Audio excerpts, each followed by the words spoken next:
আসসালামু আলাইকুম। মালয়েশিয়া প্রবাসী আমাদের বাংলাদেশে ভাই বোনরা আছেন, আপনাদের জন্য একটা খুব বড় সুখবর আছে।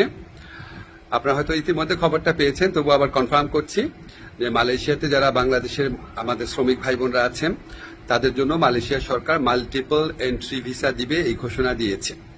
এটা অফিসিয়ালি কনফার্ম করা হয়েছে।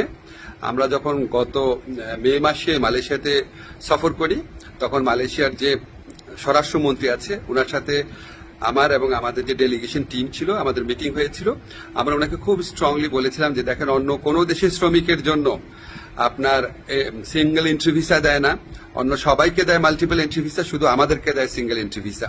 তো উনি আসলে খুব অবাক হয়েছিলেন শুনে। উনি সংশ্লিষ্ট কর্মকর্তাদের জিজ্ঞেস করেছিলেন, মিটিং এ যারা ছিল তারা উনাকে কনফার্ম করেছে যে বাংলাদেশের ক্ষেত্রে এই বৈষম্যমূলক ব্যবস্থাটা আছে। তো উনি এটা শুনে সাথে সাথে নির্দেশ দিয়েছিলেন। তো তারপরও আমরা খুব ওয়েট করছিলাম, দিনের পর দিন যোগাযোগ রেখেছি কবে এই সুখবরটা সত্যিকার অর্থে আমরা এক্সিকিউটেড দেখতে পাবো। তো আমরা কনফার্ম হয়েছি, মালয়েশিয়া সরকার এখন থেকে আমাদের যারা বাংলাদেশি শ্রমিক ভাইরা আছেন তাদেরকে মাল্টিপল এন্ট্রি ভিসা দিবেন। তো ইনশাল্লাহ আরো মালয়েশিয়ার ব্যাপারে ইনশাল্লাহ আরো কিছু গুড নিউজ আমরা অচিরেই দিতে পারবো।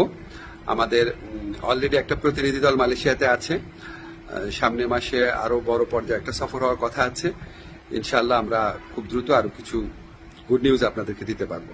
সবাই ভালো থাকবেন, ধন্যবাদ।